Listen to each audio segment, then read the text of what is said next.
Le 12 avril 1992, il y a 30 ans, Disneyland Paris voit le jour. 2230 hectares, 59 attractions, 7 hôtels, 59 restaurants. Le tout ouvert 365 jours par an, du jamais vu. Je me souviens être allé avec un casque de chantier voir le château, la Belle au bois dormant qui sortait de terre. 30 ans de magie. On pénètre au cœur de la féerie. On pénètre au cœur du dessin animé pour moi quand on passe les portes. 30 ans de spectacles grandioses. Cette scène est immense, il faut être toujours au top. 30 ans d'émerveillement. D'abord, il y a ce retour en enfance, il y a les sensations fortes. Je vous mets au défi de me trouver un petit garçon ou une petite fille française ou français qui ne connaît pas Mickey ou Minnie, c'est impossible. C'est impossible. 30 ans d'attractions plus incroyables les unes que les autres. Je n'ai jamais enlevé mon écharpe rouge de ma vie, mais dans certaines attractions, je la noue, qu'elle ne s'envole pas. Et pour célébrer cet anniversaire exceptionnel, Disneyland Paris n'a pas regardé à la dépense. On utilise des fontaines, on a du brume, donc on peut créer un nuage. On peut même faire disparaître le château si on veut avec des nuages. On a l'impression d'être dans un film d'Avatar. C'est encore une autre dimension qui était innovante. Plus fréquenté que la Tour Eiffel, le Louvre ou le Château de Versailles, le parc a attiré depuis 30 ans 375 millions de visiteurs. Et pourtant, en 1992, personne n'y croyait. Et Jacques Lang, ministre de la Culture, refuse d'inaugurer le parc pour montrer que ce n'est pas un lieu de culture. On a parlé d'abandon de la culture française au propos de cette culture Mickey-Coca-Cola qui allait nous décérébrer et nous envahir. Mais alors, quel est le secret du succès de Disneyland Paris ? Qu'est-ce qui le rend unique par rapport aux autres parcs Disney dans le monde ? La France, c'est Versailles, c'est le Louvre, c'est Chambord et aujourd'hui, c'est le Château Rose de Marne-la-Vallée. Fait exceptionnel, Disneyland Paris a accepté de nous ouvrir ses coulisses. Spectacles, costumes, pâtisseries, nous avons pu suivre dans le plus grand secret la préparation de ce 30e anniversaire. Il faut savoir qu'on fait les mêmes desserts tous les jours. On fait du frais tous les jours. Donc on n'a pas droit à l'erreur. Notre enjeu, c'est d'avoir un parc qui soit un peu toujours le même 365 jours par an. Et vous allez découvrir comment le royaume enchanté de Mickey est devenu en 30 ans l'un des endroits les plus populaires au monde. Je pense qu'aujourd'hui, il y a deux personnalités dans le monde qui sont unanimement connues. La reine d'Angleterre et Mickey Mouse. Moi, je suis un mordu de Disney. Quand tu arrives dans le parc et que tu rencontres tes personnages, ça me le fait encore aujourd'hui. J'ai encore ce petit truc, donc la magie, elle marche. Disney, d'évidence, est rentré dans la culture populaire. C'est sans doute l'un des faits culturels majeurs de l'Occident au XXe siècle.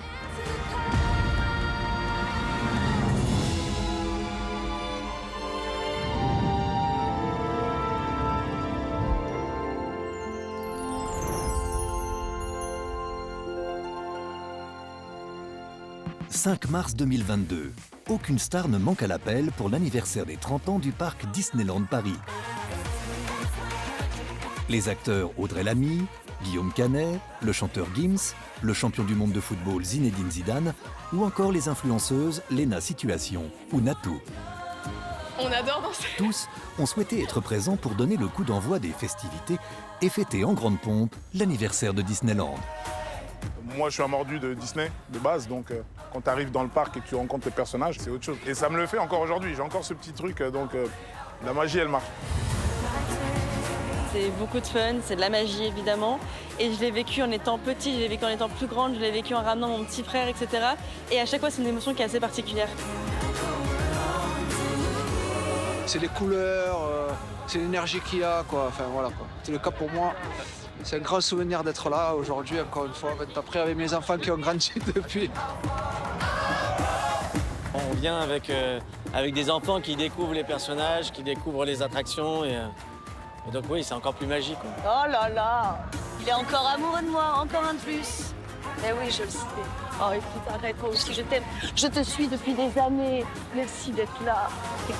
Je lui disais, pour le 30e anniversaire, là, c'est incroyable. Il est sapé comme jamais. C'est le personnage peut-être le mieux habillé là, du parc. Regardez comme il a marié les couleurs, c'est incroyable. Regardez le chapeau, le détail. On y est là. Joyeux anniversaire Disneyland Paris. Disneyland Paris, je vous souhaite un excellent anniversaire. Merci pour tout. Dépassant les plus grands monuments français, Disneyland est le lieu le plus visité en Europe. Mais c'est aussi, depuis 3 décennies, une destination tendance et glamour.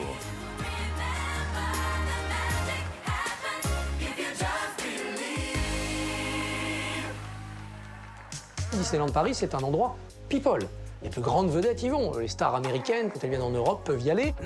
Les champions du monde de foot sont allés célébrer leur coupe, évidemment, à l'Élysée et sur les Champs-Élysées, mais ils sont aussi allés à Disneyland. Et puis les stars, pourquoi elles se font prendre en photo à Disneyland? Parce que c'est l'endroit le plus instagrammable qui existe en France, je pense. Donc c'est quelque chose qui est effectivement rentré maintenant dans les mœurs. Et puis 30 ans après, effectivement, c'est devenu un lieu important où il faut être. Le royaume de Mickey est également devenu un moyen d'expression pour les personnalités qui peuvent y faire passer des messages. Nous sommes en 2007. Peu de temps après son élection, le président de la République, Nicolas Sarkozy, choisit le parc pour officialiser sa relation avec la chanteuse Carla Bruni.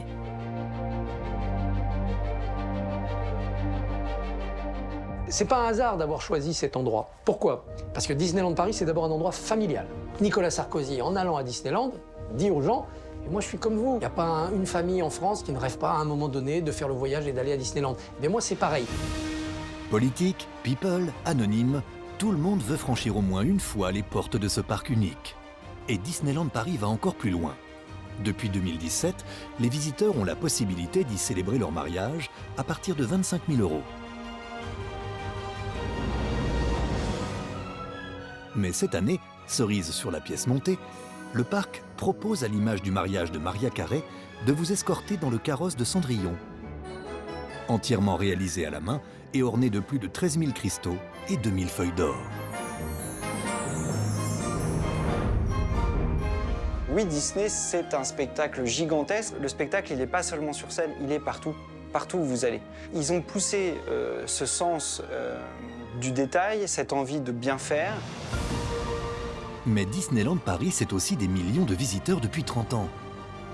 Tous recherchent dans le parc une évasion que l'on ne trouve nulle part ailleurs. Je ne sais pas vous ce que vous ressentez quand vous allez à Disneyland, mais moi je regarde pas mes mails et j'imagine pas qu'il puisse y avoir quelque chose à l'extérieur. Et l'espace d'un instant, soyons réalistes, ça fait du bien. Regardez les yeux des enfants. Et là, vous aurez tout compris et vous ne serez plus du tout sceptique. Moi, j'y suis allé la première fois très peu de temps après l'ouverture, parce que mon fils avait quelques mois, et j'ai été subjugué. J'y suis allé en 30 ans, plus d'une centaine de fois. Ce sont des souvenirs absolument magiques. Et ce qu'il y a d'extraordinaire, c'est qu'après ma fille a eu les mêmes souvenirs, après ma belle-fille qui a 2 petits garçons ont eu les mêmes souvenirs, donc on se passe le relais comme ça de génération en génération. En fait, Disneyland, c'est un passeur de relais.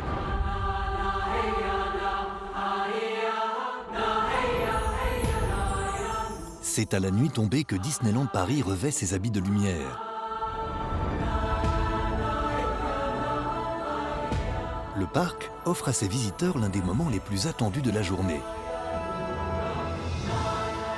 Illumination, un spectacle son et lumière avec pour scène principale le château de la Belle au Bois dormant.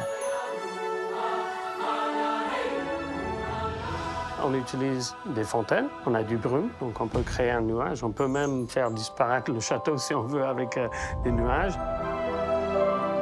On a des lasers, on a des vidéoprojecteurs qui englobent le château. On a toutes les lumières qui sont sur les fontaines, dans les arbres, on a de la lumière partout. Tout le parc et la scène. On arrive à reconnaître quand même le travail, la technique aussi qui est utilisée. Et puis on est parti dedans, on s'émerveille. Pour moi, c'est la cerise sur le gâteau. La fin de la journée, ils sont venus tôt le matin, mais pour moi, c'est la finale de la journée à Disneyland Paris. Mais pour ses 30 ans, le parc a décidé d'aller encore plus loin pour surprendre les fans. Les équipes ont planché pendant 8 mois non-stop.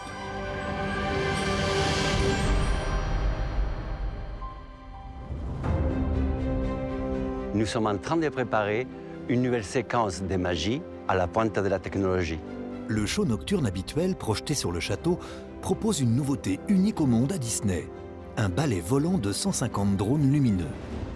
À quelques jours du lancement, Ben Spalding, le producteur des spectacles nocturnes, est fébrile. La synchronisation doit être parfaite, les figures réalisées à la seconde près. Et c'est quelque chose on n'a jamais vu, ça c'est sûr. et c'est quelque chose qu'on peut voir de très loin. Imaginez que vous puissiez prendre le pouvoir sur les étoiles et les agencer comme vous voulez pour décider des choses dans le ciel. Et maintenant, on a juste hâte de voir la réaction des visiteurs pour célébrer ce 30e anniversaire.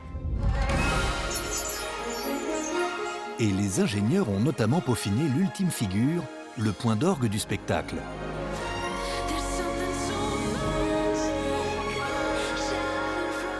Les drones sont censés reproduire le mythique visage de Mickey Mouse.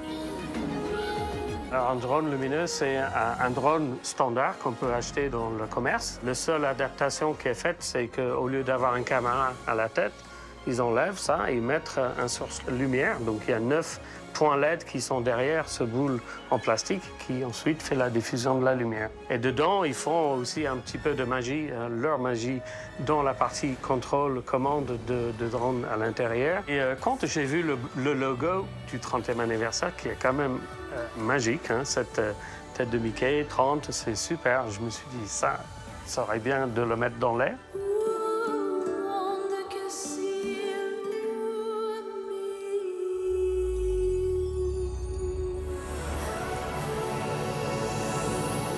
Et le résultat est bluffant.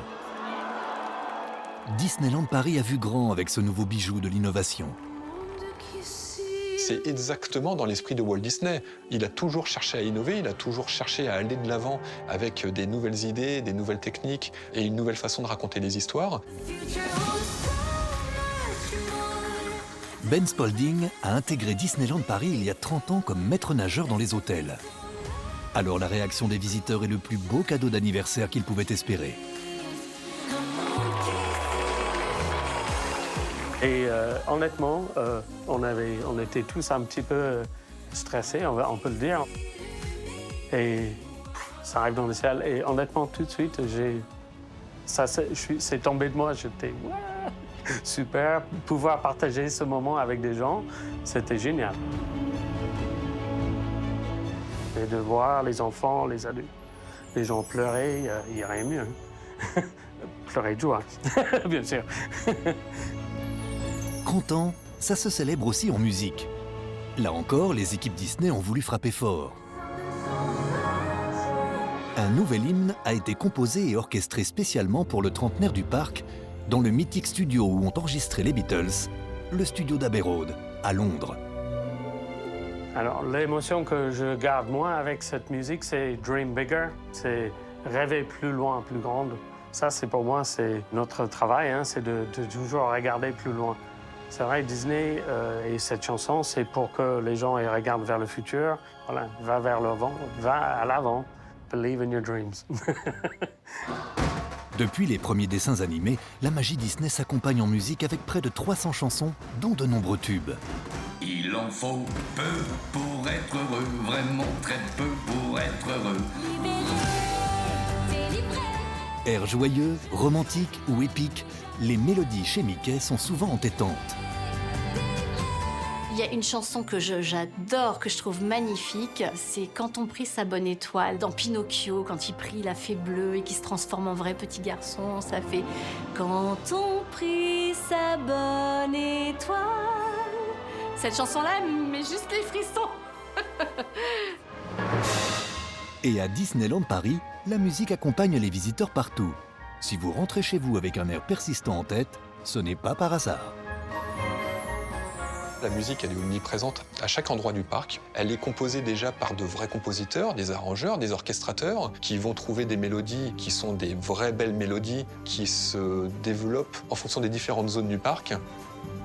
On en a dans les boutiques, on en a dans la rue, dans Main Street, on les a dans les attractions. Mais tout ça, c'est pensé finalement comme un film et comme un immense film interactif.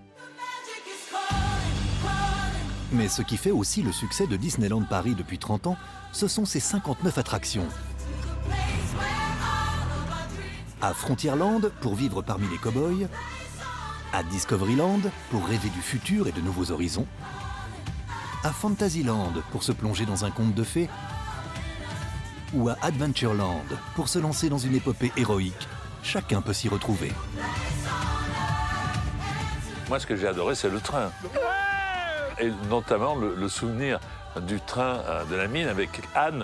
Mesdames, Messieurs, Nous voici dans une situation périlleuse. Anne, c'est l'heure du monde merveilleux de Walt Disney. Nous partons pour le Far West et la diligence. Où ils avaient fixé les caméras. Et moi, je me suis dit, j'espère qu'elles sont bien attachées, que je m'en prenne pas une dans la gueule, parce que ça bouge. Hein. Mais j'adorais cette attraction. Et puis, évidemment, la maison de l'horreur.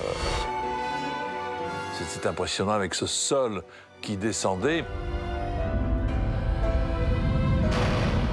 Mon attraction préférée dans le parc, c'est Pirates des Caraïbes.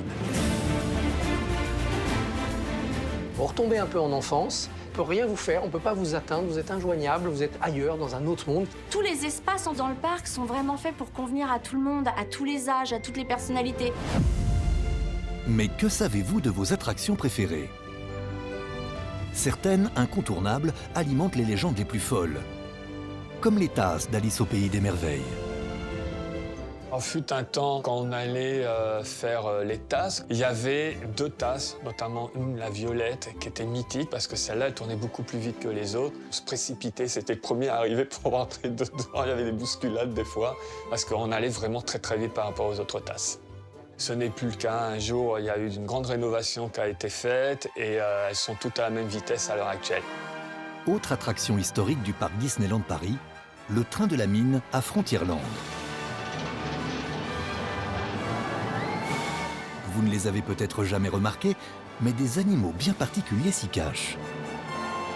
Il y a ce passage sous le lac qui crée une expérience encore différente, qui crée des émotions encore différentes, puisque ça fait un petit peu plus peur. Puis quand on est sur le retour, on croise des chauves-souris aussi à cet endroit-là. Donc ça rajoute à la fois aux émotions et à l'histoire qui nous est proposée. Toujours à Frontierland, Phantom Manor abrite elle aussi un effrayant occupant. Et ce qui est intéressant aussi, notamment en nocturne, c'est de voir Mélanie, qui était la fille du propriétaire. On peut la voir apparaître aux fenêtres aussi. Et ça, ce n'est pas un mythe, c'est un fait. Disneyland Paris, là, sa force, c'est vraiment l'ambiance qui est autour. C'est pas seulement une attraction, c'est une ambiance. Et ça, c'est vraiment quelque chose d'important. Et pour vivre d'autres sensations fortes, l'une des attractions les plus populaires est celle d'Indiana Jones. Ouverte en 1993, saviez-vous qu'elle ne devait être que provisoire ? À l'origine, elle devait servir à désengorger les files d'attente du train de la mine, situé juste à côté. Mais l'attraction Indiana Jones est très vite victime de son succès grâce à un ingrédient décoiffant unique dans un parc Disney, un looping vertical incluant une inversion à 360 degrés. C'était la première fois qu'on faisait un looping intégral dans un parc d'attractions. Mais c'est extrêmement impressionnant de voir l'inventivité de Disney pour faire ces attractions de grande qualité. Mais une attraction ne commence pas au moment où on s'y installe, elle débute dans la file d'attente. Parcours incontournable pour tout visiteur du parc. Moi, une grande partie de mon plaisir quand je vais dans ce parc, c'est de regarder. Non pas pendant l'attraction, mais avant, pendant que j'attends. Il va y avoir plein de choses à voir, à toucher, à regarder, à écouter, voilà. Ce sont ces myriades de détails, d'objets qui font pâlir d'envie tous les décorateurs de théâtre. On pourrait presque faire demi-tour et pas faire l'attraction, on en aurait eu quand même plein les yeux.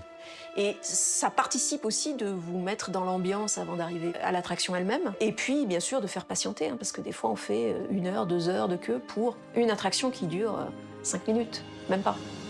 Depuis 3 décennies, Disneyland Paris n'a cessé d'investir dans de nouvelles attractions, toutes plus incroyables les unes que les autres. Et le royaume de Mickey n'est pas près de s'arrêter là.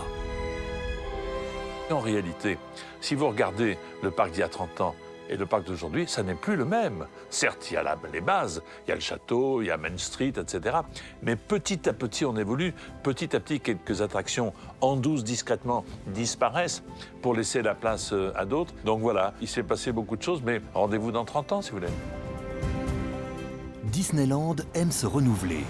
Et pour son anniversaire, il ne déroge pas à la règle. Pour les 30 ans du parc, Disneyland met à l'honneur la France. Au pays de la mode et de la haute couture, la firme Disney s'est mise sur son 31. 2000 lignes de strass, 700 mètres de tissu imprimé et plus de 190 bijoux. Le parc sort ses plus beaux habits de fête pour un show de jour plus scintillant que jamais.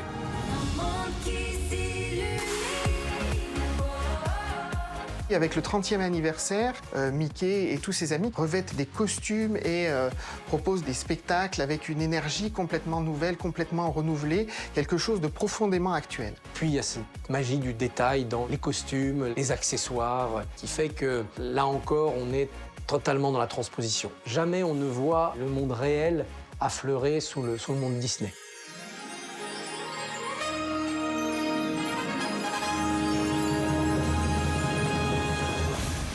Le tout nouveau spectacle est un défilé grandeur nature, mettant en scène 30 personnages Disney et des danseurs, avec de nouveaux chars hauts en couleur. J'ai essayé de faire ce principe des feuilles de papier et puis essayer de travailler sur une idée de la couleur avec de la transparence en espérant que le soleil, eh bien, il y ait des projections au sol comme ça. C'est un peu comme dans une église avec les vitraux. C'est le même principe, quoi, voilà, mais d'une manière beaucoup plus simple. On a une division spectacle à Disneyland qui est extrêmement importante avec des danseurs, des chanteurs, des acrobates qui offrent un spectacle quasi permanent. Il est 10 h du matin.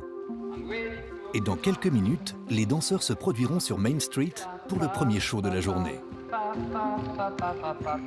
Et chaque jour, c'est le même entraînement pour la troupe.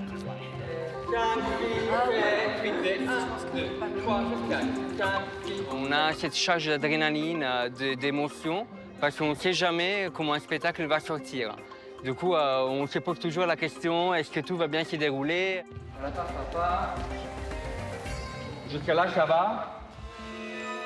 Mathieu, 36 ans, danse depuis 7 ans pour Disneyland Paris. Avec 4 spectacles par jour, le rythme est soutenu, mais le jeune homme ne s'en lasse pas. J'ai toujours cette même émotion. Tous les jours est assez différent.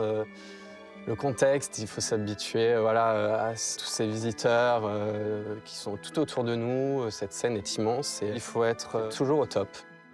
Et Mathieu se souvient dans le moindre détail de sa première visite au royaume de Mickey. Mon père m'y a amené il y a 30 ans maintenant, en 92, à l'ouverture. Ça a été pour moi une révélation. J'ai été émerveillé de voir ce lieu si particulier, de voir tous ces décors, ces danseurs, ce spectacle en particulier qui était La Belle et la Bête.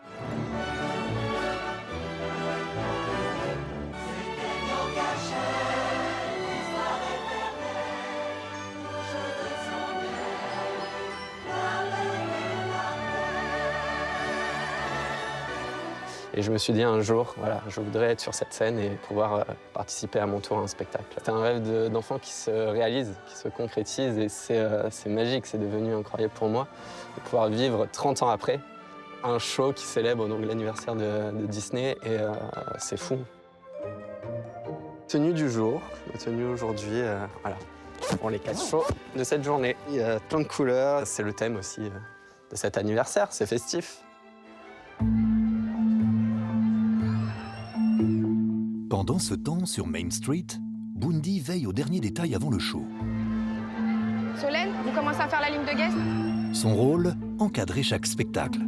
S'il vous plaît, sur les côtés, s'il vous plaît, messieurs, dames. Mais pas seulement, car chez Disney, assurer la sécurité des visiteurs doit se faire obligatoirement dans la bonne humeur.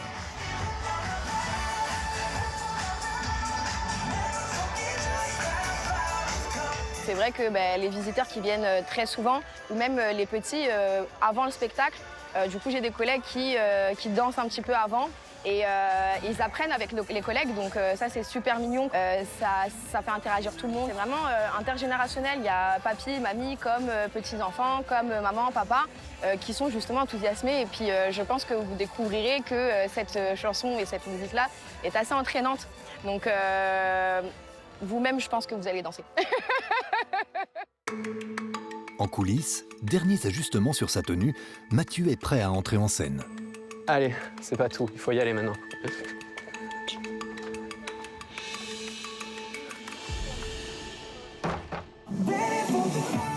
Et dès les premières notes, la magie opère.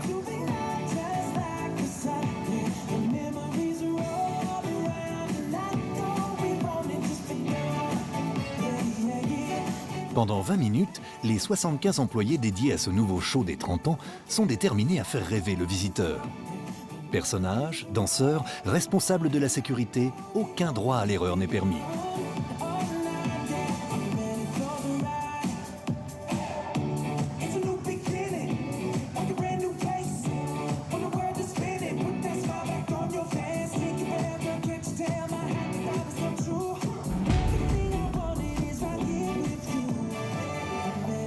Fin du show. Le pari est réussi, le public est conquis. C'était très beau. Les enfants ont eu des paillettes plein les yeux. Moi j'ai 40 ans, donc j'avais 10 ans quand ça a ouvert. Donc pour moi, d'être là 30 ans après, c'est incroyable.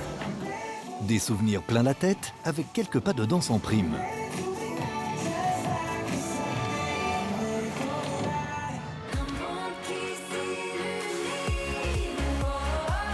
Le beau et le rêve, c'est l'obsession de Disney.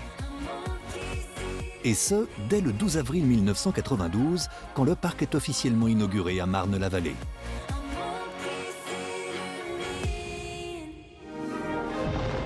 À cette occasion, une grande cérémonie d'ouverture est organisée et diffusée à la télévision dans le monde entier. Aux commandes de ce prime time en direct, l'animateur star Jean-Pierre Foucault et le chanteur David Hallyday. Ça, David Hallyday. Où sommes-nous donc? Nous sommes en France, à Euro Disneyland, si. Mais je ne le crois pas, parce que j'ai eu l'impression d'une immersion totale en arrivant. C'est vrai, on se croirait aux États-Unis en ce moment. Un parterre de stars défile pendant plus de 2 heures.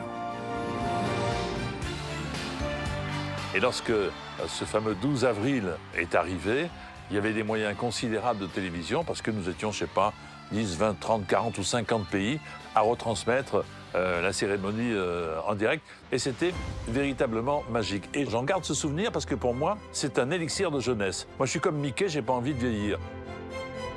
Mais après l'ouverture en grande pompe du royaume de Mickey, la Walt Disney Company se rend compte qu'il n'est pas si simple d'implanter un parc américain en France. Très vite, on s'inquiète parce que dès les premières semaines, c'est pas du tout la fréquentation attendue. Et en haut lieu, on commence sérieusement à se poser la question, est-ce que les projections n'étaient pas trop optimistes? En effet, Disneyland Paris peine à se détacher de son image de grosse machine commerciale à l'américaine. Les têtes pensantes doivent donc revoir leur copie, et vite. Le parc décide de fermer certains hôtels et de baisser le prix de ceux qui restent. Il y a trop d'hôtels de luxe, par exemple, et pas assez d'hôtels bon marché. C'est pas cohérent avec le mode de consommation français. La France, c'est le pays des congés payés. C'est prendre la R5 ou la BX avec sa famille pour aller pendant une semaine à Palavas-les-Flots ou je ne sais où, prendre la Nationale 7. Enfin, c'est ça la France aussi. Quand on demande aux Français où est-ce que vous voulez partir en vacances, votre rêve, ils vont dire je vais partir à la mer, je vais partir à la montagne. Quand vous demandez aux Américains où est-ce que vous voulez partir en vacances, 75% répondent dans un parc à thème. La gastronomie, valeur essentielle du patrimoine français, nécessite elle aussi un traitement tout particulier dans le parc. Parmi les adaptations pour s'intégrer davantage à la culture française, on compte la consommation d'alcool au restaurant, chose qui n'existait pas auparavant dans aucun parc Disney du monde. On a pensé que les gens allaient manger des burgers le matin, le midi, le soir, aller boire que du Coca-Cola. Sauf qu'on est en France, on aime la baguette, on aime le vin rouge, on aime le vin blanc, c'est comme ça. On ne changera pas et ça fait partie de notre culture et notre identité. La firme américaine doit s'adapter, quitte à changer jusqu'au nom même du parc. En 2002, Euro Disney cède sa place à Disneyland Paris. Un nom plus tendance et qui incarne surtout le charme à la française. Je pense qu'on est aussi dans les années 80, au moment de la signature de la Convention, la question européenne elle est très forte. Et de toute façon, la clientèle visée était aussi une clientèle européenne. Sauf qu'en fait, le côté euro n'est pas forcément connoté positivement en Europe. Ça apporte vraiment au côté commerce, la monnaie, etc. Et donc très rapidement, ils se sont rendus compte qu'en fait, il faut tabler sur Paris. Parce que Paris est glamour, Paris a une certaine réputation, donc Disneyland Paris en fait était le nom le plus logique. Mais la force de Disneyland Paris depuis 30 ans est de concevoir des attractions et des univers propres à la culture française. Comme par exemple à Discoveryland, l'univers consacré aux innovations et au futur. Saviez-vous par exemple que le parc français est le seul parc Disney à avoir appelé cet espace Discoveryland, le lieu des découvertes, et non Tomorrowland, le monde de demain? Notre parc parisien a quelques particularités qui lui sont propres. Les parcs américains ou asiatiques ont une section Tomorrowland, qui va être la section de l'avenir, du futur. Mais nous, en Europe, on a Discoveryland à la place, donc on n'a pas de Tomorrowland, on a Discoveryland, qui va être la vision du futur, mais avec un côté ancien. Et pour concevoir ce land, Disney va s'inspirer de célèbres artistes historiques européens. Parmi les visionnaires les plus anciens, on a forcément Léonard de Vinci, visionnaire de la Renaissance, qui est célébré à travers l'attraction Orbitron Machine Volante, dont le design s'inspire de ses carnets d'esquisses. Et puis évidemment, on ne peut pas passer à côté de la figure de Jules Verne, donc figure française de l'anticipation, de la science-fiction. L'écrivain français est mis à l'honneur dans l'une des attractions les plus célèbres et les plus populaires de Disneyland Paris, Space Mountain, inauguré en mai 1995. Space Mountain a deux sources d'inspiration. La première, c'est l'histoire, enfin le roman de Jules Verne, De la Terre à la Lune. Et l'autre influence, c'est le cinéma de Méliès.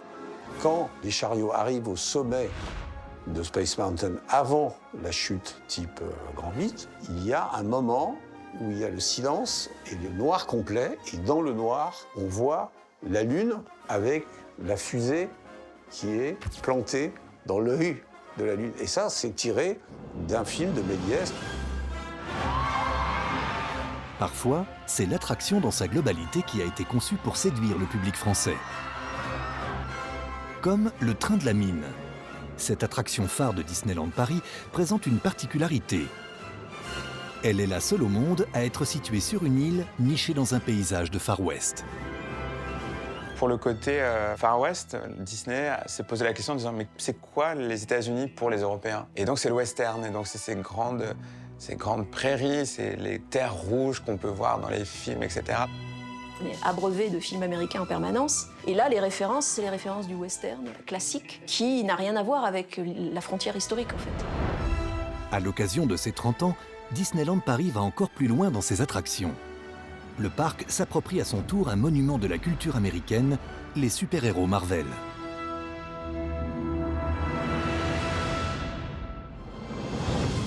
Nous sommes le 27 février 2018. Le chef d'État Emmanuel Macron reçoit à l'Élysée Bob Iger, le PDG de la Walt Disney Company. Aujourd'hui, la Walt Disney Company annonce un plan d'investissement supplémentaire de 2 milliards d'euros pour développer Disneyland Resort Paris. Et cette rencontre est historique, car le patron de Disney annonce un plan d'expansion colossal du parc. Une transformation de Walt Disney Studios incluant 3 nouvelles zones thématiques dédiées, comme Marvel, la Reine des Neiges et un 3e gardé secret pour le moment.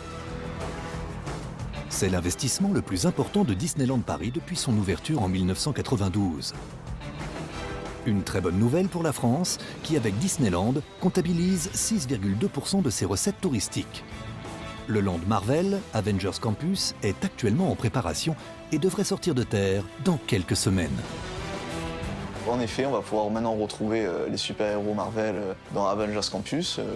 Donc il y aura une nouvelle attraction pour les 30 ans basée sur Spider-Man et une ancienne attraction qui va être rethématisée en fait sur Iron Man. Mais si on crée aujourd'hui un Land Marvel, c'est pour s'adapter aux nouveaux usages et aux nouveaux héros qui font rêver les enfants et qui font rêver les jeunes. Je pense qu'un jeune qui vient voir un héros Disney, il est moins fasciné par Blanche-Neige que par Black Widow. C'est Disney qui s'adapte à son époque. Et Disneyland est en perpétuelle évolution. C'est pour ça que vous pouvez y aller, vous dites « j'ai tout vu ». Non, non, non. Si vous revenez dans 2 ans, vous n'aurez pas tout vu parce que beaucoup de choses auront changé et évolué.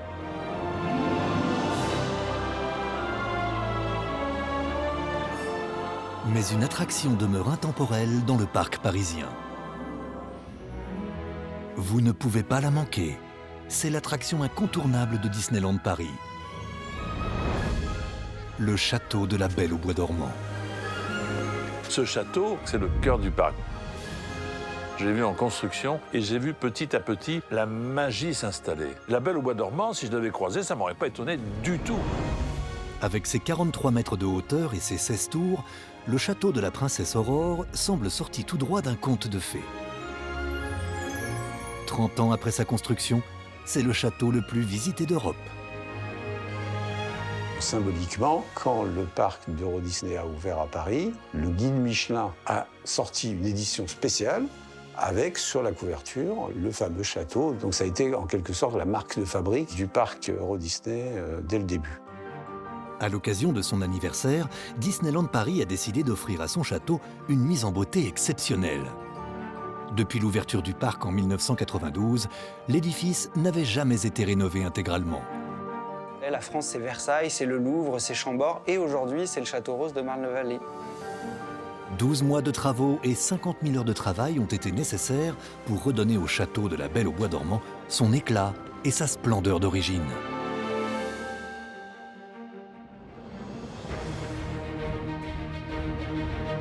Les ouvriers, sélectionnés parmi les meilleurs de France, ont travaillé sans relâche. 20 000 ardoises sur mesure, 200 tonnes d'échafaudage, nettoyage des vitraux ou encore renforcement des ferronneries. Rien n'est trop beau pour célébrer les 30 ans du parc. Le château est entièrement peint à la main, avec plus d'une dizaine de tons de rose et d'autres couleurs. 41 000 à peu près vraies feuilles d'or. On prend la feuille avec la brosse et on la pose sur la tour. Et c'est vraiment un travail d'orfèvre. Ces artisans ont notamment travaillé à la réhabilitation de Notre-Dame de Paris ou du Panthéon. Vous avez 15 000 personnes qui travaillent à Disneyland. Vous avez des doreurs à la feuille d'or, vous avez des gens qui travaillent sur des vitraux. À l'heure où on parle de préserver des métiers qui sont presque oubliés, Disneyland sait le faire. Il y a cette image que le parc à thème est une fête foraine en carton-pâte, alors qu'en réalité, les décors sont faits avec beaucoup de soins, beaucoup de détails. Il y a vraiment des artisans, des vrais matériaux qui sont utilisés. Pourtant, il y a 30 ans, créer un château de contes de fées en France n'était pas une mince affaire pour les concepteurs du parc. La France est un pays qui compte plus de 35 000 châteaux. Aux États-Unis, je serais bien en peine de vous citer un château. Alors il faut imaginer que créer un château de contes de fées dans un pays où on a des châteaux de contes de fées sur le bord de la Loire et ailleurs dans d'autres régions, bon voilà, il a fallu se démarquer un petit peu. Ils vont réfléchir à un château qui serait plus de contes de fées plutôt qu'un château du Moyen-Âge. Et on va trouver ce travail de Evan Earle, qui était le concepteur graphique de La Belle au Bois dormant. On va se replonger dans ses travaux et puis faire un château beaucoup plus haut, beaucoup plus coloré aussi. Les créateurs de Disney ont créé une structure qui est vraiment nouvelle. Un beau château, bien profilé, avec ses 16 tours qui rappellent les 16 ans de la princesse Aurore, puisque c'est le château de La Belle au Bois dormant. Un château sorti tout droit de l'imaginaire, mais que les architectes ont voulu au plus près de la culture française. Les artistes de Disney vont s'inspirer du Mont-Saint-Michel, ils vont aller dans plein de châteaux, à Pierrefonds, regarder les détails de Notre-Dame. C'est un aspect de patchwork de plein de détails d'architecture française, mais à la sauce conte de fées. Le château, au départ, la première source, c'est une enluminure dans un livre qui s'appelle Les très riches heures du duc de Berry, dans lequel figure le premier château qui se trouvait au cœur de Paris, là où il y a aujourd'hui le Louvre. On a les ardoises sur les toits qui peuvent rappeler les hospices de Beaune. On a nos petits escabeaux de Bourgogne qui descendent sur la toiture de l'une des tours. Voilà, on a quelque chose d'assez extraordinaire. Rien n'est laissé au hasard dans le château d'Aurore. À l'intérieur aussi de l'édifice, de nombreux éléments font référence au patrimoine français. Et puis quand on rentre à l'intérieur du château, voilà, il est aménagé, on a une galerie avec des vitraux faits avec la technique des vitraux ancestrales. On fait les vitraux du château de Disneyland comme on fait les vitraux d'une cathédrale. Les concepteurs du château ne se fixent aucune limite. Pour construire et décorer cet édifice, ils font appel aux meilleurs dans leur discipline.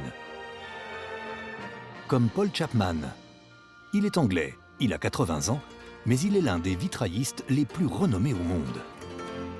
Donc on a fait revenir sa retraite pour faire les vitraux du château, c'est quand même quelque chose d'assez exceptionnel. Les tapisseries qu'on peut voir dans la galerie ont été faites par Buisson, donc patrimoine mondial de l'UNESCO. Donc il y a vraiment cette volonté que ce ne soit pas factice. Autre inspiration française, vous n'y avez sûrement jamais prêté attention, mais la coupole de vitraux au plafond est une référence au château de Chambord. L'édifice renferme aussi une autre référence, et pas des moindres. Des fleurs de lys sont disséminées un peu partout dans le château. C'est le symbole des rois de France. Et pour rendre le château unique, Disneyland a choisi d'habiller l'édifice d'une couleur très originale. Les concepteurs du parc vont décider de manière assez audacieuse de le peindre en rose parce qu'ils disent que le ciel de Disneyland Paris n'est pas le ciel de la Floride et que c'est pas toujours très bleu et que donc le rose se détacherait plus sur un fond gris. Plus qu'un joyau architectural, le château est une attraction à part entière. Elle permet à chaque visiteur de se plonger dans l'univers du chef-d'œuvre de Walt Disney, La Belle au Bois dormant. Tous les détails comptent, rien n'est laissé au hasard. Par exemple, les architectes ont eu recours à une technique très précise pour attirer l'œil du visiteur, le polage. L'œil de bœuf que l'on peut voir à l'entrée du château présente des motifs différents en fonction du temps et de la lumière. On peut y trouver soit une rose, soit des oiseaux. Et c'est une référence directe au dessin animé, puisque les deux premiers dons qui sont faits à la princesse Aurore, qui sont le don de la beauté et le don du chant. On pénètre au cœur de la féerie. On pénètre au cœur du dessin animé pour moi quand on passe les portes. Mais depuis 30 ans, le trésor le plus recherché par les 30 millions de visiteurs annuels se cache dans les profondeurs du château. Ce dragon gigantesque, qui n'est pas maléfique transformé en dragon, contrairement à ce que beaucoup pensent, qui est un dragon élevé par Merlin l'Enchanteur, et puis voilà, qui est devenu gigantesque en grandissant. On a voilà, cette pièce qui est unique, ce robot qui est superbe et qui complète un petit peu le décor. Cette créature légendaire est le plus grand robot animé appelé Animatronic de Disneyland Paris. Le deuxième au monde, derrière celui de Shanghai. Il mesure 27 mètres de long et pèse environ 2 tonnes. Lorsque vous vous rendez dans sa tanière, prenez garde. Car si on peut l'entendre respirer, par moments, il lève aussi la tête en crachant de la fumée et en bougeant ses griffes. Vous l'aurez compris, le château, depuis 30 ans, est le plus bel ambassadeur des contes de Disney et la fierté du parc Disneyland Paris. Rien d'étonnant alors qu'il soit l'un des monuments les plus emblématiques et les plus photographiés au monde. Mais c'est aujourd'hui l'endroit le plus tendance où on peut se prendre en photo parce que tout est beau, tout est joli, les choses sont hyper léchées, hyper cadrées. Ils ont créé le château des rêves, et au pays des rêves.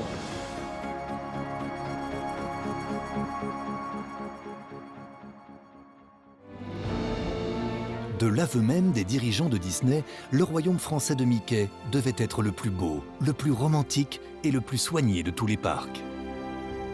Il fallait quelque chose qui puisse concurrencer le centre-ville de Paris. Il faut faire plus détaillé, il faut faire plus romanesque, plus patrimonial en quelque sorte. Rien n'est laissé au hasard et j'ai envie de dire presque le moindre caillou va avoir son importance ou son petit secret. Voilà, il fallait que le parc soit à la hauteur. À Disneyland, le moindre détail compte. Avec 35 000 arbres, 450 000 arbustes et 1 million de fleurs plantées à l'année, Disneyland est le premier jardin d'Europe. On est à peu près 120 personnes pour une quarantaine de jardiniers. Et on est 2 architectes paysagistes à travailler dans le service pour planter les fleurs et pour les entretenir et aussi tous les végétaux du parc. Un travail d'orfèvre organisé au millimètre près. Notre enjeu, c'est d'avoir un parc qui soit un peu toujours le même, 365 jours par an. En Seine-et-Marne, avec ce climat vraiment particulier. Donc c'est à la fois une difficulté, mais en même temps, c'est ça qui fait tout le sel aussi du métier. Donc c'est vrai que pour les jardins tropicaux, on utilise des variétés de plantes qui sont en capacité de tenir les gelées. Donc il existe des palmiers qui tiennent les gelées. Souvent, on fait appel à des végétaux asiatiques. Parce que sur le continent asiatique, ils ont des journées très très chaudes et des nuits extrêmement froides. Disneyland Paris aime les défis. Et pour fêter ses 30 ans, le parc ne compte pas échapper à la tradition. Les concepteurs ont imaginé 10 nouveaux jardins féeriques composés de 3 sculptures tournant sur elles-mêmes. Chacune représentant un héros de l'univers Disney. J'aimais bien le côté moulin à vent des enfants. Je trouvais que c'était intéressant de travailler sur un parc qui est dédié aux enfants, de partir d'une chose assez simple comme ça qu'on a sur les plages, comme ça, et de jouer avec le vent. Donc je me suis intéressé beaucoup aux mobiles. J'ai commencé par dessiner des mobiles et lorsque j'ai commencé à travailler dessus, je voulais justement faire redécouvrir finalement tout un patrimoine de Disney vers quelque chose qu'on n'avait jamais vu. Des sculptures modernes et originales sur lesquelles les concepteurs ont travaillé minutieusement pendant 8 mois. La forme, la couleur ou encore le mouvement, chaque détail compte pour raconter une histoire. Ce qui était en jeu, c'est de mettre en relation 3 personnages qui ne font pas du tout partie de la même histoire, mais qui ont une thématique qui les rejoignent en fait. Là, on est devant le jardin merveilleux. Donc, on a Dembo, Winnie l'ourson et Tigrou et le chat du Cheshire. Donc, ils ont chacun leur petit univers avec chacun une berge. Parce qu'en fait, Winnie l'ourson, il est en train de naviguer sur son parapluie avec Tigrou. Donc, il lui fallait une pièce d'eau. Donc, Donc ils ont chacun une berge colorée, donc une berge dans les tons verts pour Dembo, une berge dans les tons violets pour le chat. Et en plein milieu, cette pièce d'eau. Et comme on ne pouvait évidemment pas mettre d'eau, donc là on a travaillé avec des diamants de verre qui sont dans des nuances de bleu différentes. C'est vrai que je me suis beaucoup amusée aussi avec les différents matériaux pour pouvoir en mettre un petit peu partout. Et après pour le chat du Cheshire ici, j'ai vraiment essayé de rechercher la variété de fleurs qui chantent dans le dessin animé. Donc on a ces petites pensées comme ça à moustache qui s'appellent les pensées cats. On retombe complètement en enfance en dessinant ce genre de choses. Là, pour retrouver exactement la bonne variété de pensées, moi j'ai re-regardé le dessin animé. Donc j'étais dans mon bureau comme ça à regarder le dessin animé et à chanter aussi en même temps que les fleurs et à me dire « Ah, c'est celle-là il faut absolument que je trouve celle-là ». Mais le plus fou pour les équipes de paysagistes a été de retranscrire la couleur iridescente, la couleur phare des 30 ans du parc. Un mélange de bleu, de violet et de fuchsia qui change de teinte en fonction de la lumière. La lumière, c'est toujours quelque chose qui rend plus de mystère, qui donne plus de poésie. Il y a aussi un éclairage sur les arbres derrière, sur les buissons qui changent de couleur. Donc du coup, ça donne des fonds différents, c'est changeant, c'est chatoyant. Puis pour certains jardins, il y a une nouveauté. C'est ces plantes qui réagissent à la lumière noire. On a l'impression d'être dans un film d'Avatar. Donc ça, c'est encore une autre dimension qui était innovante.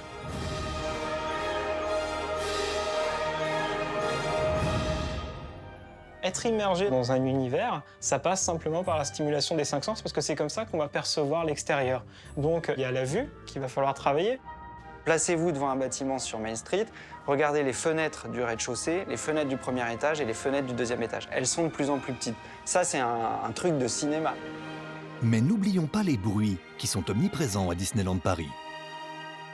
Il y a le son, parce qu'il faut s'arrêter devant les immeubles. On entend le dentiste arracher une dent à l'un de ses patients. Le goût aussi, ça fonctionne dans la restauration proposée. C'est pas une attraction dans un coin, un restaurant dans un autre. Car l'expérience Disneyland est également dans l'assiette. Avec 59 restaurants et 16 millions de repas servis par an, Disneyland Paris fait aussi voyager vos papilles. Et à l'occasion de ses 30 ans, le royaume de Mickey a mis les petits plats dans les grands.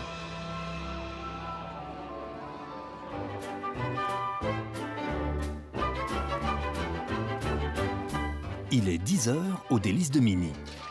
C'est ici, en coulisses, que toutes les pâtisseries du parc sont confectionnées. Parmi les 30 pâtissiers qui s'affairent aujourd'hui en cuisine, Sophie, 22 ans, et Thomas, 36 ans. Comme chaque matin, c'est le coup de feu avant que les visiteurs viennent savourer les pâtisseries spécialement conçues pour les 30 ans. Il y a toujours une petite pression, mais une pression positive quand on sort les commandes le matin et qu'on voit les quantités à faire sur la journée. Et Sophie et Thomas ne doivent pas tarder, car les gourmands commencent déjà à affluer devant le salon de thé Victoria's. Bonjour, je vous en prie. Et avec 2000 douceurs à préparer aujourd'hui, tout doit être parfait. Il faut savoir qu'on fait les mêmes desserts tous les jours. On fait du frais tous les jours. Donc on n'a pas droit à l'erreur. C'est une chaîne de travail très importante. Ouais. Et tous les jours, chacun ramène sa petite touche de magie sur tous les desserts. Oui, bien sûr, c'est une fierté pour toute l'équipe. Les pâtisseries à Disneyland Paris sont essentiellement faites maison. Une exigence de tous les instants, notamment dans un pays où la bonne chère est fondamentale. Le fait qu'on soit en France et en plus en région parisienne, la gastronomie, ça reste une image importante. Donc on essaie vraiment de pousser le détail au maximum. Alors là, il nous reste les choux avec une mousse myrtille. Et les têtes de Mickey, c'est des millefeuilles. Donc il y aura 2 mousses différentes. Il y a une mousse myrtille et une mousse framboise. Et la cerise sur ces gâteaux, c'est bien entendu Mickey, le roi incontesté de ces pâtisseries. Et Mickey, ça reste le personnage emblématique, ça marche à tous les coups. Donc il est important de le mettre quand même régulièrement dans les assiettes, partout dans le parc. Ouais. Si Mickey n'était pas présent, ça serait différent et sûrement un peu moins magique. Super.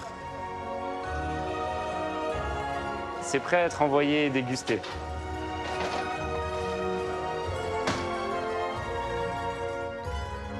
Tartelettes, choux craquelins, dôme anniversaire, petits millefeuilles. Les pâtisseries confectionnées ne peuvent être dégustées nulle part ailleurs qu'à Disneyland Paris. Pour retrouver ces pâtisseries, il faut obligatoirement franchir les portes du parc.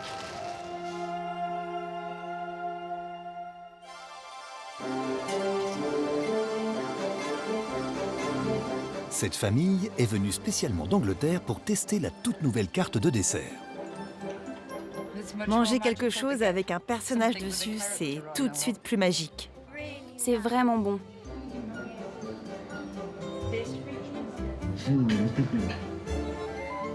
C'est du marshmallow? Oui, c'est ça. Oui, c'est du marshmallow. J'aime bien celui-là. Tu aimes bien celui-là? Ah oui? Est-ce que tu veux goûter celui-ci?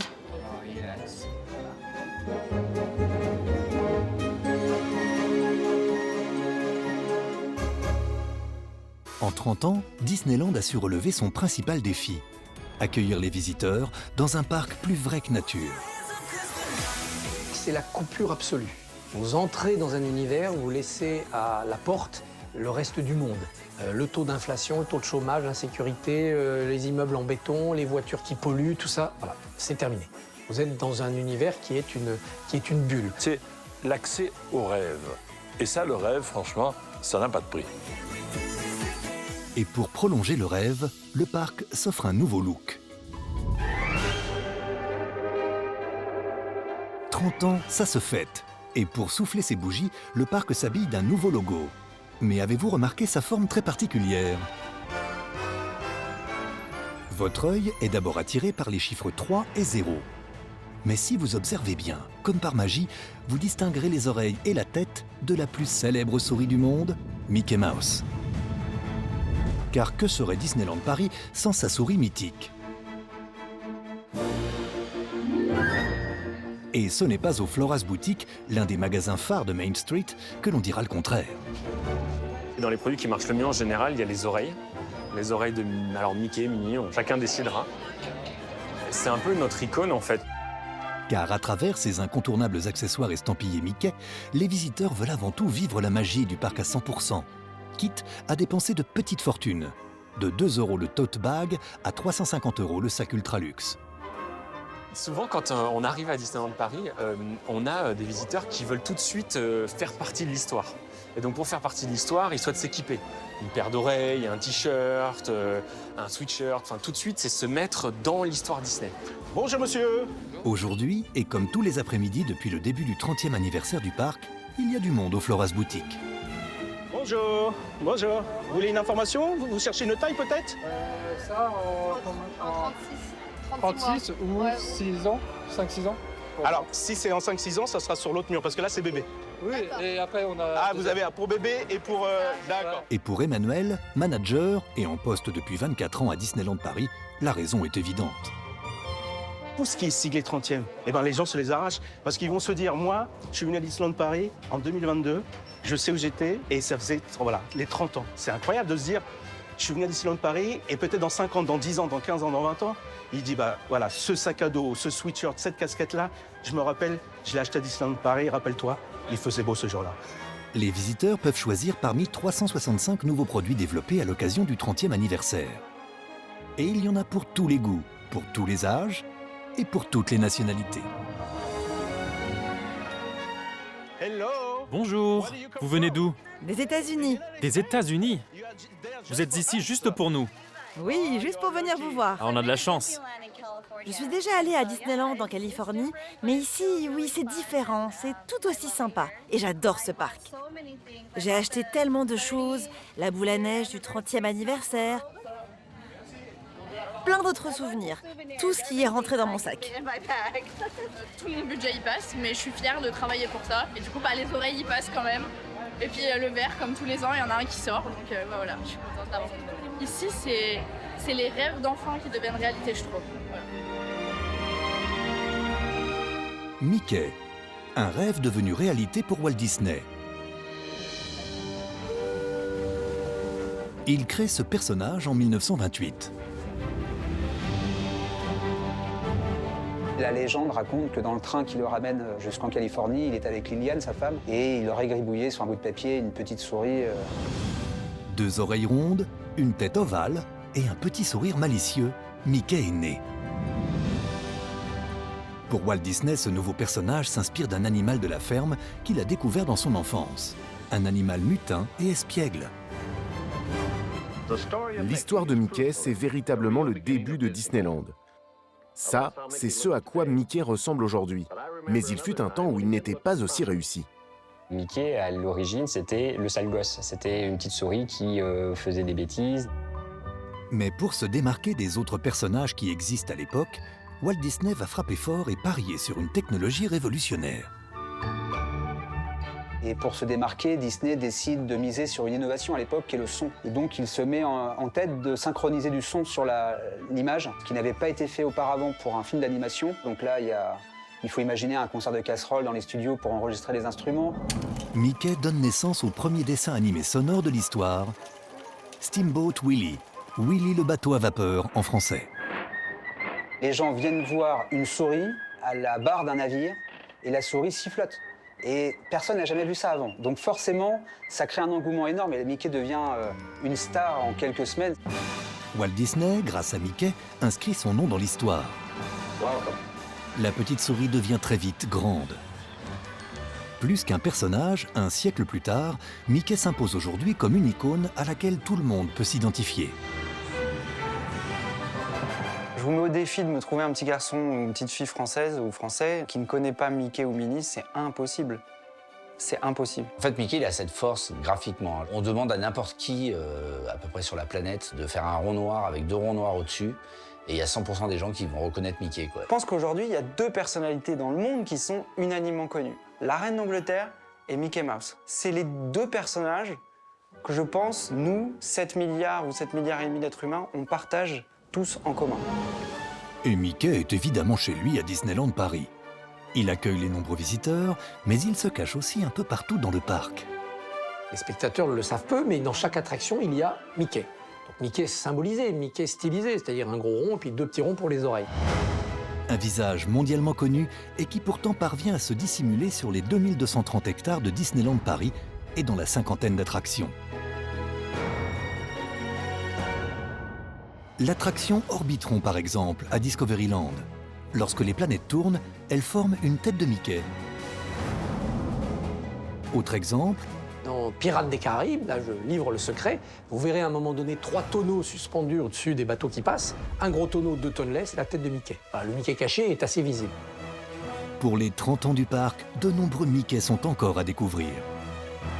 Il y a d'autres endroits où moi j'ai cherché pendant des années le Mickey caché. Je ne l'ai jamais trouvé. Mais n'oublions pas Minnie, l'éternelle compagne de Mickey. Pour elle, Disneyland va plus loin dans le souci du détail. À l'occasion des 30 ans, le parc lui a offert un relooking complet. Le plus culte des personnages féminins Disney troque son iconique robe rouge à pois pour revêtir pour la première fois un tailleur pantalon. Un choix audacieux, designé spécialement par la créatrice Stella McCartney. Minnie s'ancre définitivement dans une nouvelle ère. Ce look lui va très bien. Je pense que Minnie est une femme d'affaires, c'est une femme qui bouge. Donc la voir en tailleur, pantalon comme ça, je trouve ça très très chic. Elle est magnifique. Elle est classe, c'est une femme moderne. Les personnages Disney, en fait, évoluent avec la société. On avait effectivement une Blanche-Neige avec ses traditions, son prince charmant, et puis la jeune fille qui devient une princesse du jour au lendemain. Et aujourd'hui, ils nous font des princesses qui vivent avec leur temps, des personnages, des super-héros qui vivent avec leur temps. 30 ans après la création du parc, Mickey et Minnie n'ont pas pris une ride et demeurent plus que jamais le symbole de la magie Disney.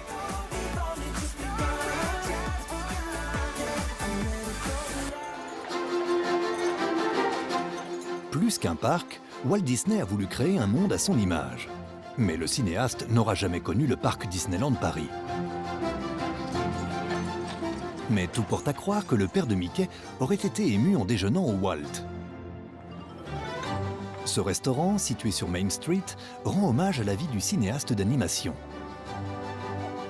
À l'occasion des 30 ans du parc, ce lieu emblématique du royaume Disney s'est refait une beauté après 3 ans de rénovation. Et ce n'est pas le seul endroit où Walt Disney est mis à l'honneur.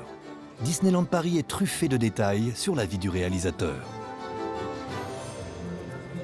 Si on va sur Main Street, vous avez la boutique de Flora, une allusion directe à Flora Disney, qui était la maman de Walt Disney. On a aussi, tout au long de la rue, des petits médaillons de métal qui sont sertis à l'intérieur du trottoir, où on a la mention Elias Disney étant le père de Walt. Ce sont de vraies plaques d'égout qui ont été fournies par des villes américaines. Il y en a une de New York, il y en a une de Cincinnati. Et plus important, dès qu'on arrive sur la gauche, à côté du City Hall, on a une plaque d'égout qui vient de Chicago, qui a été offerte par la municipalité, parce que Chicago, c'est la ville de naissance de Walt Disney. Walt Disney naît le 5 décembre 1901 à Chicago, dans une famille modeste. Sa maman, Flora, est institutrice. Son papa, Elias, a enchaîné tout un tas de métiers. Il a été charpentier, par exemple. Et donc, chez les Disney, voilà, on ne roule pas sur l'or. En ce début de XXe siècle, le droit du travail est inexistant. Les enfants ne sont pas épargnés et Walt doit alors très jeune subvenir aux besoins de sa famille. Il contribue à ramener de l'argent à la maison. Au moment où les Disney habitent à Kansas City, Elias a une petite affaire de livraison de journaux et ses enfants, Roy et Walt Disney, participent à la distribution. Mais dès qu'il a un moment de répit, le futur réalisateur cherche à s'échapper de son quotidien en dessinant. Dans sa jeunesse, il a vécu 4 ans dans une ferme du Missouri, dans une petite ville qui s'appelait Marceline. Et c'est là où vraiment tout son imaginaire a été forgé. Il a vécu avec des animaux, la basse-cour, etc., la nature. Tout un monde de l'enfance où il était préservé. Très tôt, il nourrit cette passion pour l'imaginaire. Il a ses idoles, Huckleberry Finn, les textes de Mark Twain, Jules Verne, Peter Pan, par exemple. Walt Disney ne le sait pas encore, mais tous ces modèles lui inspireront le parc Disneyland. Un endroit protégé, dédié aux rêves et à l'imaginaire. Les parcs Disney, c'est un refuge comme le pays imaginaire dans Peter Pan. C'est ça en fait, l'univers de Walt Disney, c'est effectivement un univers idéalisé, comme la ferme dans laquelle il a grandi quand il était petit, c'est-à-dire sans aucun risque. Si vous sillonnez le parc, vous remarquerez que le cinéaste est partout, jusque dans les moindres détails, comme par exemple dans la partie studio de Disneyland. Sur Hollywood Boulevard, on a cette allée un petit peu en trompe-l'œil et les enseignes, certaines d'entre elles font référence à certains éléments de la vie de Walt Disney. Par exemple, Los Feliz, c'était le quartier où lui habitait, où il avait construit sa maison à Los Angeles. Sur Main Street, à l'entrée du parc, le nom du magasin Lily's Boutique n'est pas anodin. L'enseigne est un hommage à l'épouse bien-aimée du réalisateur, Lillian, avec qui il partagera sa vie pendant 41 ans. 30 ans après, le royaume de Mickey n'en finit pas de faire rêver ses visiteurs sous le regard protecteur de Walt Disney, qui semble toujours veiller de loin. On n'est pas des clients, on est des invités dans un parc. On a l'ombre de Walt qui plane au-dessus de nous et il nous accueille toujours.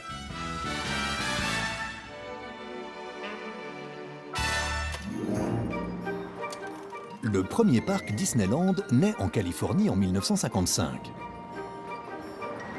Face à son succès, d'autres parcs Disney voient le jour. En Floride d'abord en 1971, puis au Japon en 1983.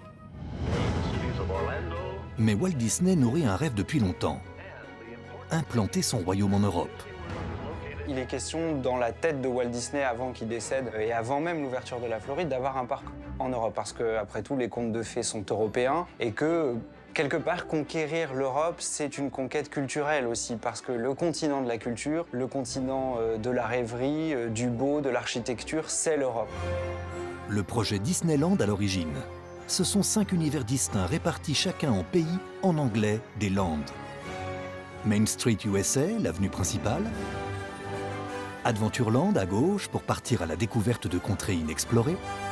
À côté, Frontierland, une plongée dans l'époque des cow-boys et des Indiens. En face, Fantasyland et son château. Et enfin, Discoveryland qui présente le futur de demain. Un parc de 55 hectares avec 41 attractions, 7 hôtels, un golf de 27 trous et une parade chaque jour, le tout ouvert 365 jours par an. Une ville dans une ville, du jamais vu à l'époque pour un parc. j'avais assisté à la construction du parc. Je me souviens être allé avec un casque de chantier voir le château qui sortait de terre. Nous entrions directement dans le monde de la magie. Et là où c'est révolutionnaire, c'est vraiment le concept de parc à thème. Toutes les attractions ont une histoire. C'est pas seulement vivre quelque chose, c'est vraiment, elles ont une histoire, une identité qui est propre, et je pense que c'est là où c'est vraiment novateur. Quand on a demandé à Disney c'est quoi la différence entre un parc d'attractions et un parc à thème, il dit quand vous enlevez les attractions d'un parc d'attractions, c'est un parking. Mais quel pays d'Europe est le plus propice pour accueillir le royaume de Mickey? À la fin des années 80, la Walt Disney Company croule sous les candidatures. Il y a 400 sites qui vont être envisagés par Disney. On va en éliminer certains assez rapidement. L'Allemagne, par exemple, on va se dire les Allemands, ils aiment bien partir en vacances, mais en dehors de leur pays. L'Angleterre se dit c'est un peu trop excentré. L'Italie, on se dit c'est très montagneux. L'Europe de l'Est, c'est encore des pays communistes, on ne peut pas s'installer. Donc très rapidement, il y a 2 pays qui restent en lice, c'est la France et c'est l'Espagne. Si aujourd'hui Mickey en France est une évidence, 40 ans plus tôt, l'Hexagone ne fait pas forcément l'unanimité. Le côté ensoleillé de Barcelone a beaucoup pesé dans la balance. Il n'y a pas besoin d'être Evelyne Delia pour vous dire qu'il fait meilleur en Espagne qu'en Île-de-France. Mais la position géographique, le rayonnement culturel et l'attrait économique de Paris en Europe ont rapidement raison de la météo. Paris était une très bonne localisation, pas loin des grands centres urbains d'Europe du Nord, facile à rejoindre par les transports. Coup de baguette magique pour le Royaume Enchanté. L'accord définitif est signé ce soir pour la création et l'installation du fameux Euro Disneyland. La Walt Disney Company choisit un site à 32 km de Paris, la ville de Marne-la-Vallée. Les terrains sont moins chers, ce sont des terrains agricoles, c'est plat, accessoirement, ce qui va forcément faciliter la construction. À perte de vue, on ne voit que des champs de betteraves et de cultures céréalières. Mais c'est pourtant ici, en pleine campagne, que va naître la magie. Le premier coup de pioche pour Disneyland Paris commence en août 1988. Et à partir de là, c'est un véritable chantier titanesque qui s'ouvre. Je crois que c'est le deuxième après celui du tunnel sous la Manche. 180 entreprises et 5300 ouvriers travaillent d'arrache-pied pour faire sortir de terre l'univers imaginé par Walt Disney. On va construire aussi la bretelle de l'A4 qui va desservir le futur parc, rallonger le RER A pour arriver jusqu'à Marne-la-Vallée-Chessy, ça n'existait pas. Le projet est pharaonique et s'étend sur presque 2000 hectares. Aujourd'hui, Disneyland est le premier lieu touristique en France. Mais il y a 30 ans, l'arrivée de Mickey dans l'Hexagone est loin de plaire à tout le monde. Quand l'annonce est faite de l'implantation d'un Disneyland en France, on a vraiment l'impression que c'est une partie de l'Amérique qui va s'infiltrer au sein de la campagne française. À l'époque, on va dire que c'est le dernier clou dans le cercueil de la culture française, que les Français ne liront plus, qu'ils vont devenir obèses parce que tout le monde a mangé des hamburgers, qu'on n'étudiera plus la littérature française. On est dans une France différente, qui regarde l'Amérique avec un peu de défiance et, j'oserais le dire, parfois avec un peu de mépris. Parce que la France, pays des Lumières, pays des droits de l'homme, de Voltaire et de Rousseau, va accueillir Mickey et Minnie, qui sont quand même, du point de vue de certains, d'une pauvreté intellectuelle énorme. C'est jamais que 2 souris qui se parlent. On a parlé évidemment d'abandon de la culture française au propos de cette culture Mickey-Coca-Cola qui allait nous décérébrer et nous envahir. C'est assez hallucinant les critiques qu'on lit. Malgré ces critiques, le 12 avril 1992, Disneyland ouvre ses portes. Et maintenant, je déclare Euro Disney officiellement ouvert. Si le public se presse pour venir admirer le nouveau parc, le gouvernement français, lui, reste frileux. En fait, quand le parc a ouvert, le jour même, on demande à François Mitterrand ce qu'il en pense. François Mitterrand va dire « c'est pas ma tasse de thé ». Et Jacques Lang, le ministre de la Culture, refuse d'inaugurer le parc pour montrer que ce n'est pas justement un lieu de culture. Mais en 1994, la visite du président des États-Unis en France marque un vrai tournant. George Bush, le président des États-Unis, vient en France et invite François Mitterrand à venir déjeuner à l'auberge de Cendrillon.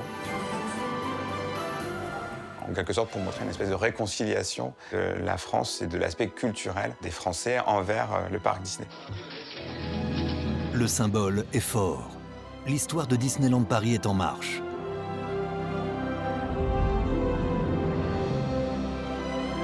30 ans plus tard, le parc fait aujourd'hui partie intégrante de notre culture populaire. Tout le monde se reconnaît dans Disney parce que tout le monde y trouve son compte. C'est ça qui est intéressant. Il y a tout pour les jeunes, les parents, les grands-parents, ceux qui vont naître. Et puis, c'est surtout le fait d'être dans un monde tout à fait intemporel. Disney, d'évidence, est rentré dans la culture populaire. C'est sans doute l'un des faits culturels majeurs de l'Occident au XXe siècle. Disneyland Paris émerveille depuis 30 ans plus de 375 millions de visiteurs. Mais l'histoire du royaume de Mickey remonte à bien plus loin dans le temps. Nous sommes alors en 1948 aux États-Unis. Walt Disney surfe sur une grande notoriété dans le monde depuis la sortie au cinéma de son célèbre Blanche-Neige et les 7 nains.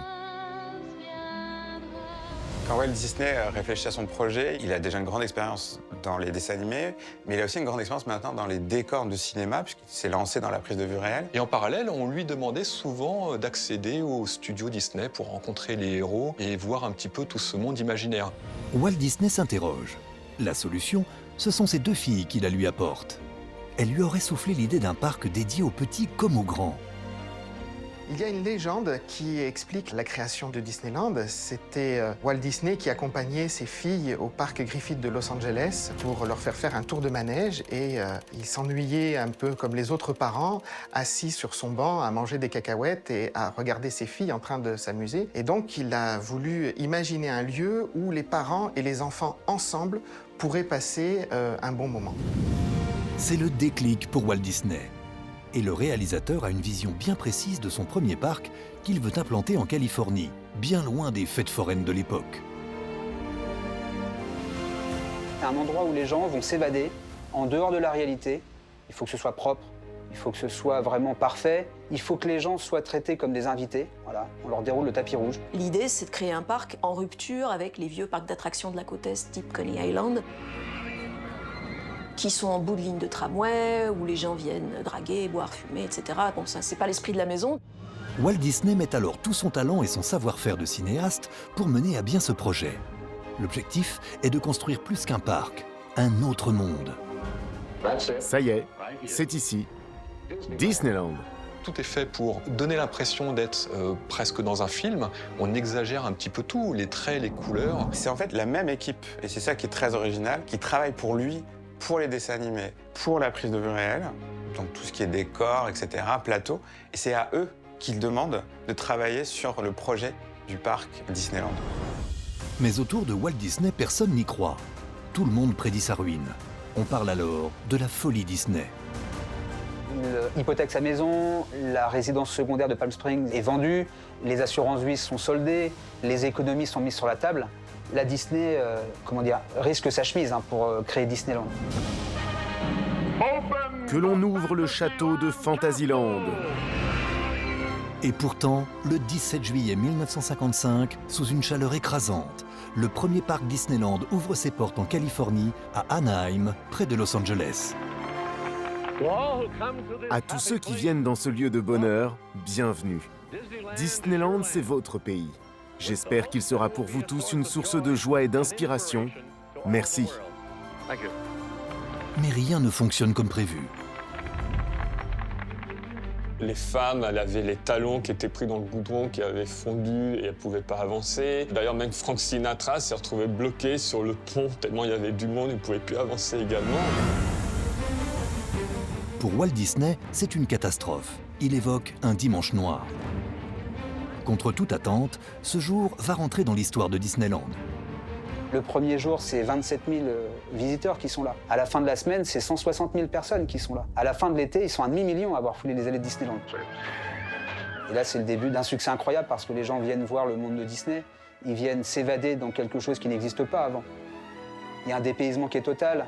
On ne voit pas le monde extérieur depuis Disney. Il y a des bâtiments qui cachent le monde extérieur.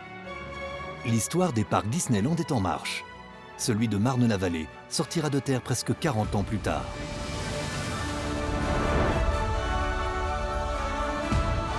Nouvelles attractions, nouveaux spectacles et nouveaux personnages. 30 ans après son inauguration, Disney n'a pas fini de faire rêver petits et grands Et cela pour encore longtemps.